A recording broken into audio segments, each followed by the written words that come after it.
नमस्कार, स्वागत है आपका एक बार फिर से भारत समाचार के हमारे इस खास कार्यक्रम में जो आधारित है कानाफूसी गपशप और चर्चाओं पर। तो चलिए शुरू करते हैं पावर सेंटर।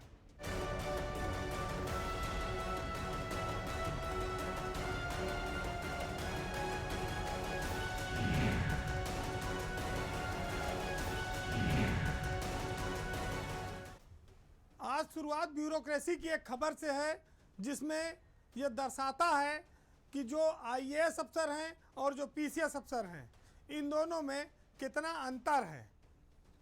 ये पीसीएस वाले भी प्रमोट होकर आईएएस बनते हैं, वो भी कई जगहों पे कलेक्टर हैं, कई जगहों पे सीडीओ हैं, एडीएम हैं, कहने को वो पूरा प्रशासन है। लेकिन जो बात आती है समानता की, इज्जत की, सम्मान की, तो वहाँ पर वो आईएएस अफसरों से बहुत कमतर गिने जाते हैं और ये भेदभाव साफ दिखाई पड़ता है। वैसे पद पाकर व्यक्तिगत रूप से आप कोई लाभ हासिल करें वो अलग बात है, लेकिन आज बात संगठन की है कि जिस संगठन से आप आए हैं उस संगठन की हालत क्या है, दुर्दशा क्या है, वो संगठन अब मृतप्राय हो चुका है क्या। उत्तर प्रदेश में ऐसे संगठन है पीसीएस अफसर का जो बहुत गौरवपूर्ण हुआ करता था। आज भी ये पीसीएस एसोसिएशन है, संगठन है, उसमें अध्यक्ष भी हैं, महामंत्री हैं, लेकिन उस जमाने में अध्यक्ष और महामंत्री का रुतबा कुछ और होता था। मुख्यमंत्री भी उनका बहुत सम्मान करते थे और एसोसिएशन की बातें ध्यानपूर्वक सुनी जाती थी। बाबा हरदेव सिंह का नाम पीसीएस अफसर एसोसिएशन कभी कोई भूल नहीं सकता है। उमेश प्रताप सिंह भी एक बहुत चर्चित एसोसिएशन के अध्यक्ष रहे, तेज तर्रार अफसर रहे, अब वो आईएएस बन चुके हैं। इंद्रमणि त्रिपाठी भी इसी लखनऊ में नगर आयुक्त रहते पीसीएस एसोसिएशन के अध्यक्ष बने, अब वो आईएएस हैं और एक जिले के डीएम हैं। बड़ी हैरत की बात है कि सरकार ने पीसीएस संघ को जो भवन आवंटित किया था कार्यालय के लिए, उस पर 38 करोड़ रुपया बकाया है। और देगा कौन? ना अध्यक्ष अस्थाई है, ना महामंत्री अस्थाई है। 2 साल 3 साल 4 साल पे लोग बदल जाते हैं। सरकार वसूलेगी किससे ये 38 करोड़ रुपया?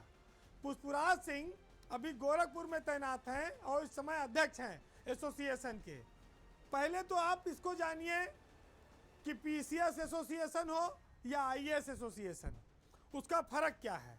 एक सिविल सर्विसेज इंस्टीट्यूट बना है आईएएस अफसरों के लिए, वहाँ पर वो अपनी मीटिंगें भी कर लेते हैं, प्रोग्राम भी करते हैं और फंक्शन भी होता है। उस पर कभी किराए की कोई बात नहीं आती। लेकिन डालीबाग में पीसीएस एसोसिएशन को जो आवास आवंटित हुआ था कार्यालय के रूप में जगह, उस पर 38 करोड़ रुपया बकाया नोटिस आ गई। अब संगठन तो वैसे सब कागजा में सीमित है, साल 2 साल 3 साल पे एक बार चुनाव हो जाता है, उसमें चुन लिया तो बाकी उनका कोई काम नहीं है। सेरेमोनियल पद रह गया है कि बने रहो। ना सरकार में उनकी कोई वाइस है, ना उनको कोई हिम्मत है कि वो मुख्यमंत्री को बुला लें, कोई अधिवेशन करा लें या एसोसिएशन की कोई डिमांड लेके पहुंच जाएं कि दबाव बनाएं कि ये करना है। जून 2012 में डालीबाग में पीसीएस एसोसिएशन का जो कार्यालय आवंटित था उसको लोक प्रहरी संस्था ने एक पीआईएल की थी। हाई कोर्ट ने 2016 में उस आवंटन को रद्द कर दिया था, जिसके बाद से बार नोटिस भेजी जा रही थी। पीसीएस एसोसिएशन ने वो भवन खाली नहीं किया, जिसके चलते अवमाननावाद हुआ और 2017 से इस भवन पर हर महीने 10% किराया बढ़कर लिया जा रहा है, वृद्धि की जा रही है, जो जून 2024 तक 38 करोड़ रुपए पहुंच गई है। इस बकाया नोटिस को लेकर पीसीएस अफसरों में बड़ी हैरत भरी स्थिति है, नाराजगी भी चल रही है। लेकिन समस्या इस बात की है कि बिल्ली के गले में घंटी बांधे कौन?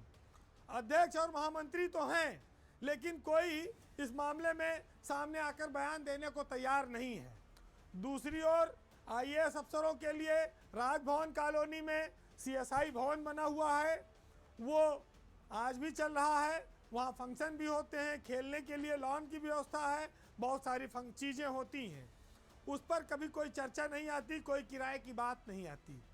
लेकिन जैसे पीसीएस अफसरों के साथ कहा जाए पोस्टिंग से लेके तमाम चीज़ों में भेदभाव है, वैसे किराए के मामले में भी आ गया।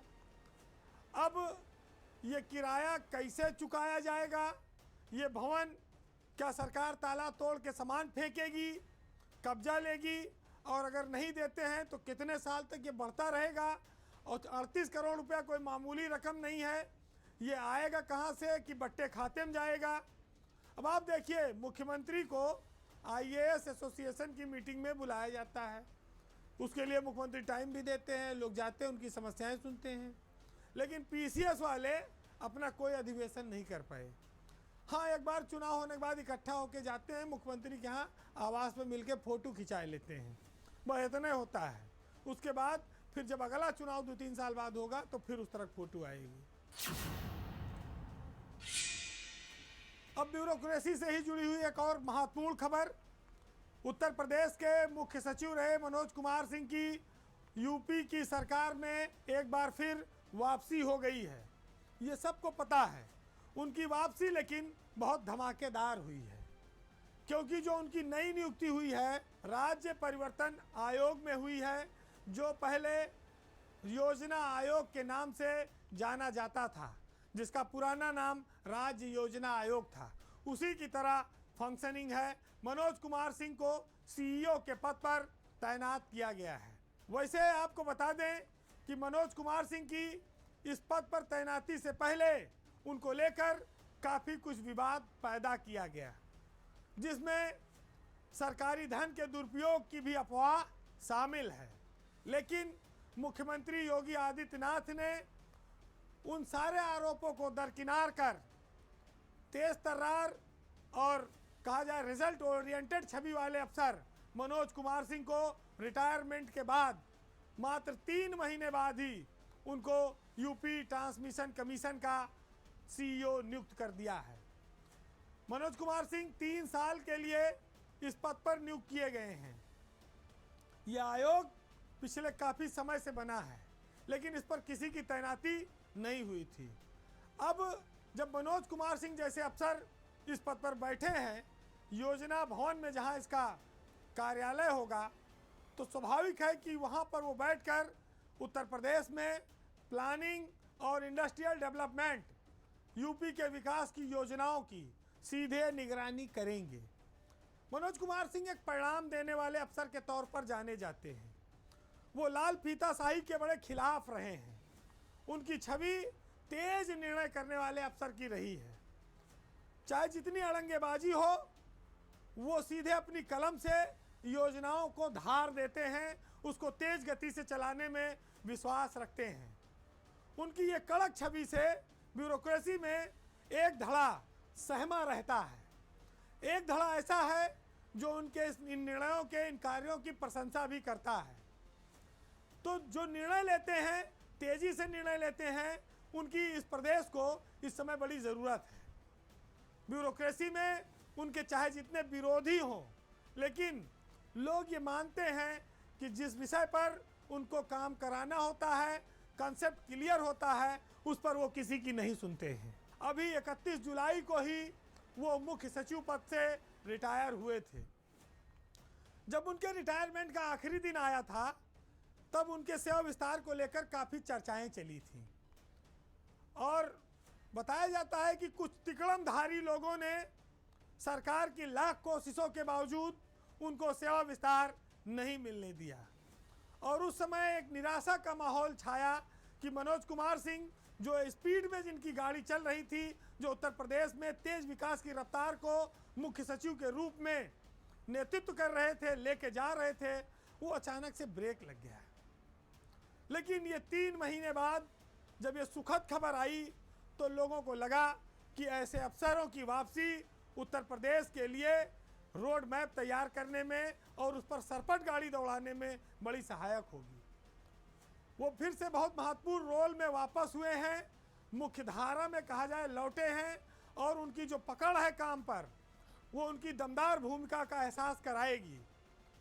ब्यूरोक्रेसी में मनोज कुमार सिंह ने पिछले 3 महीनों के भीतर बड़े विरोधाभासी स्थितियों को भी देखा है, अंदर खाने के दुश्मनों को भी देखा है, और बाहर से आ रहे हमलों को भी झेला है।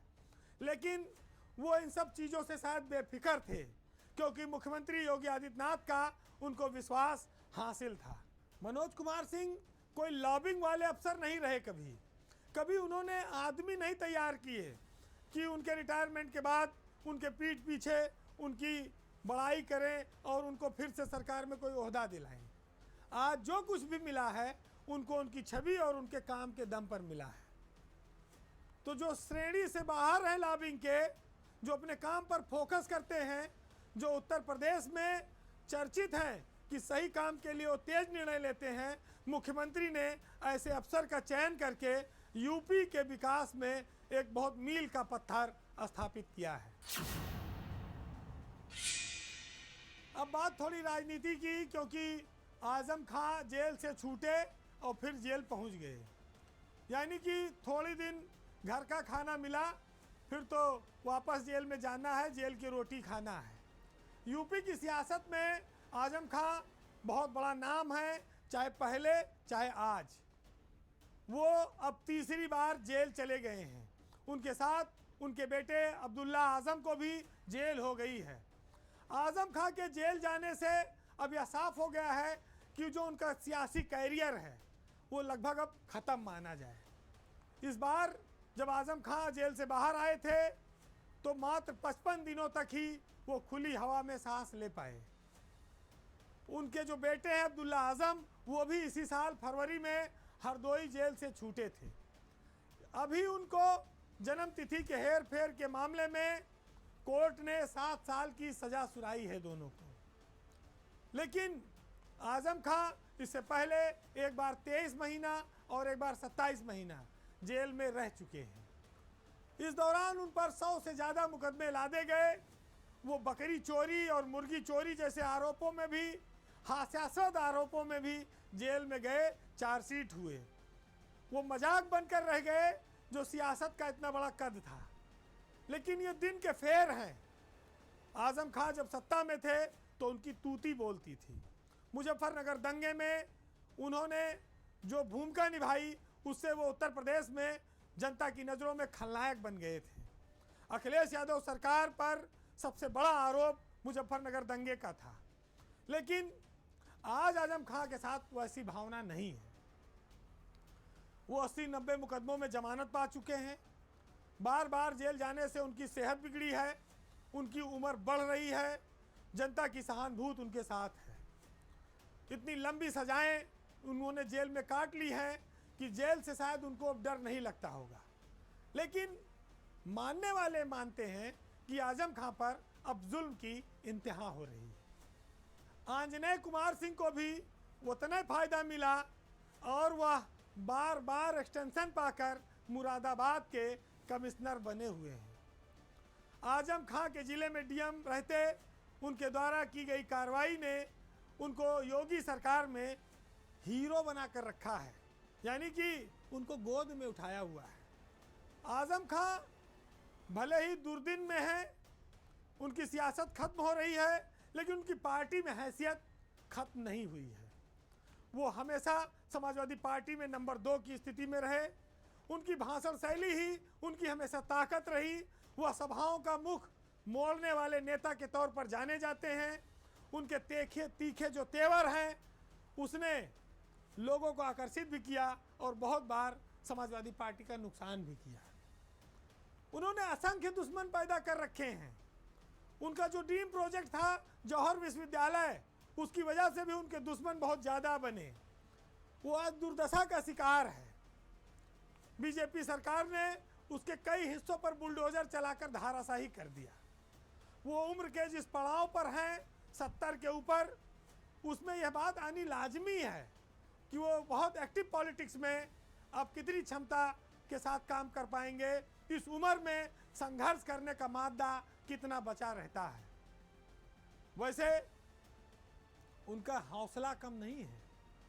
परिस्थितियां उनके हाथ से भली निकलती जा रही हों, लेकिन उनकी जो तेवर है, उनकी जो जबान है, जो उनकी भाषा है, वो आज भी लाखों करोड़ों लोग उसको सुनने के लिए तैयार बैठे रहते हैं। इन सब के इतर उनकी चिंताएं परिवार को लेकर भी हो सकती हैं कि उन्होंने जो झेला उसके साथ साथ उनका परिवार का जो भविष्य है और उनके जो बेटे का भविष्य है वो सब अंधकारमय हो चला है। कभी जिस आजम खां को लोग नफरत करते थे, आज उसी आजम खां के लिए बार बार उन पर हो रही कार्रवाई से सहानुभूति पैदा हो गई है।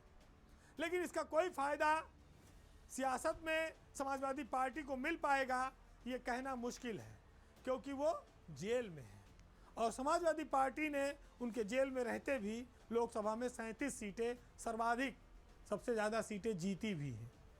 तो फैक्टर 2-4 दिन काम करता है, उसके बाद लोग भूल जाते हैं। तो आप ये कह सकते हैं कि उत्तर प्रदेश की सियासत का एक बहुत बड़ा मुस्लिम चेहरा, बहुत बड़ा मुस्लिम नेता, उसका और उसके पूरे परिवार का राजनीतिक कैरियर लगभग समाप्त है। अब एक बड़ी रोचक खबर आई है, क्योंकि पूरे देश में सर नाम आपने सुना होगा, एक मुद्दा चल रहा है। सर मतलब है स्पेशल इंटेंसिव रिवीजन, मतदाता सूची का विशेष पुनरीक्षण करना, कि जो लोग उस इलाके में नहीं हैं उनका नाम हटाना, जो लोग मृत हो गए हैं उनका नाम हटाना, जो लोग नए जुड़े हैं उनका नाम जोड़ना। ये है सर, स्पेशल इंटेंसिव रिवीजन।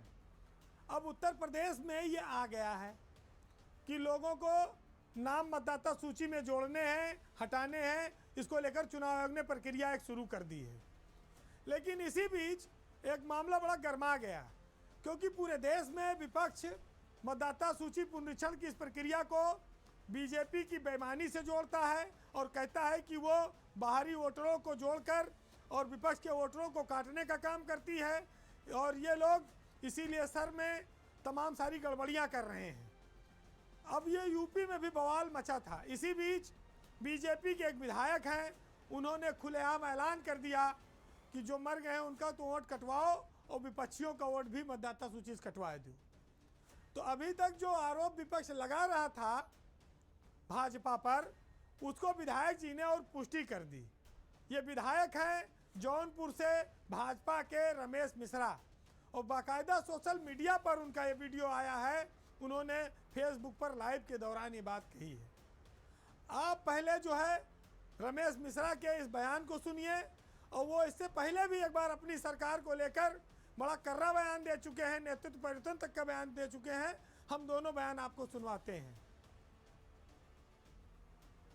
जो मृत हो गए उनका नाम कटवाइए, जो विपक्षी हैं उनका नाम कटवाइए, इस अभियान में तीव्र गति से लग जाइए, मेरा आग्रह है। मैं समझता हूं केंद्रीय नेतृत्व को बड़े निर्णय लेने पड़ेंगे। केंद्रीय नेतृत्व को जो है कहीं न कहीं उत्तर प्रदेश के चुनाव पे पूरी तरीके से फोकस करना पड़ेगा। भारतीय जनता पार्टी के एक एक कार्यकर्ता को, एक एक जनप्रतिनिधि को मन से लगना पड़ेगा, तभी हम 27 में सरकार पुनः बना सकते हैं। नहीं तो आज की जो स्थिति है उस स्थिति के हिसाब से हमारी सरकार बहुत ही स्थिति खराब है। हमारी सरकार बनने की स्थिति आज के डेट में नहीं दिखाई पड़ रही है। तो ये है रमेश मिश्रा। पहली वीडियो में कह रहे हैं कि मतदाता सूची में विपक्ष के नाम कटवा दो। दूसरा वीडियो जो है वो कई महीने पुराना है, और इस मामले में उन्होंने फिर बाद में लीपापोती कर दी थी। कह रहे थे कि 2027 में हमारी सरकार नहीं बनेगी अगर ऐसे हाल रहा, अधिकारी निरंकुश रहे और सरकार में सुनवाई नहीं होती रही। तो बाद में डांट फटकार पड़ी तो उन्होंने उसको बदल दिया कि विधायक जी खुद अपने कार्यकर्ताओं को कह रहे हैं कि भैया विपक्ष के लोगों के वोट कटवा दो।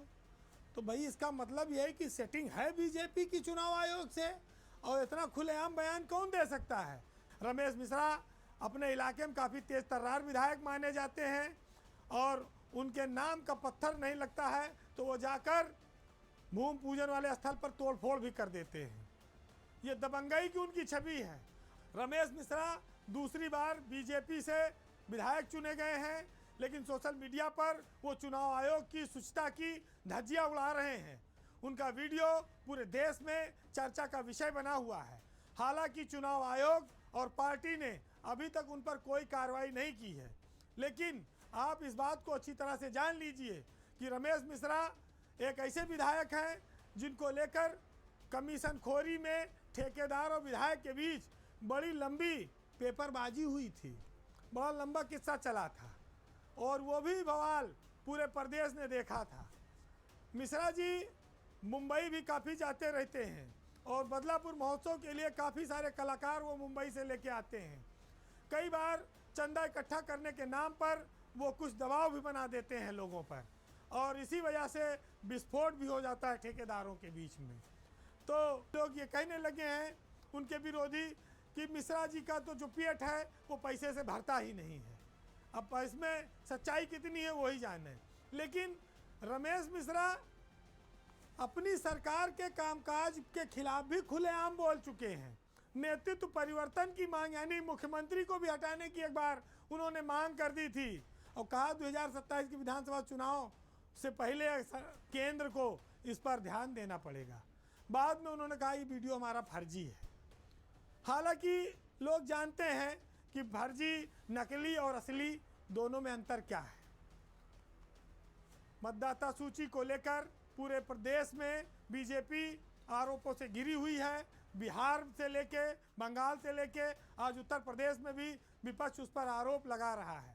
ऐसे में एक विधायक का खुलेआम विपक्षियों का नाम काटने का ऐलान करना अपने आप में विपक्ष के उन आरोपों को पुख्ता करता है और साथ ही ये भी शंका पैदा करता है कि चुनाव आयोग से ये लोग मिले हुए हैं, मिलकर गड़बड़ियां कराते हैं। क्या बीजेपी विपक्षी नेताओं के वोट कटवाती है?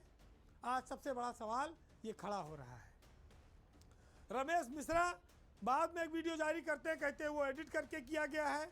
वो ये नहीं कहते मेरी जबान फिसल गई, ये कह रहे हैं कि एआई का ज़माना है, दुरुपयोग किया गया है मेरे बयान का।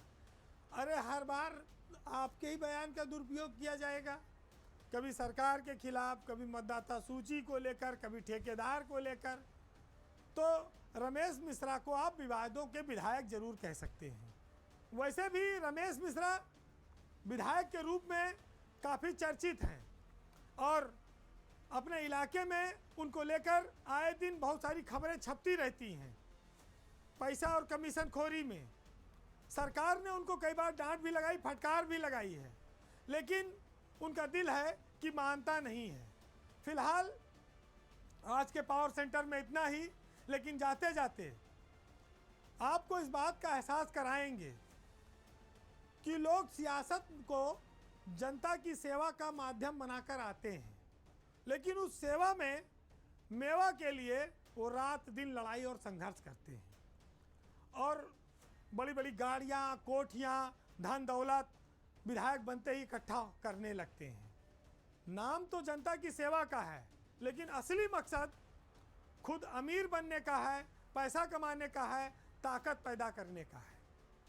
ऐसे ही हालातों पर कुछ लाइनें हैं, आप सुनिएगा कि जुल्म की सत्ता चलाने में सहायक हो गए और कल के कुछ दबंग अब विधायक हो गए और मुल्क में फैला रखा है घूस के उद्योग को और जेब में कानून को रखने के ये लायक हो गए और मिल गई कुर्सी तो दौलत की हुई बरसात सी, कोठियों कारों के मालिक ये यकायक हो गए। नमस्कार।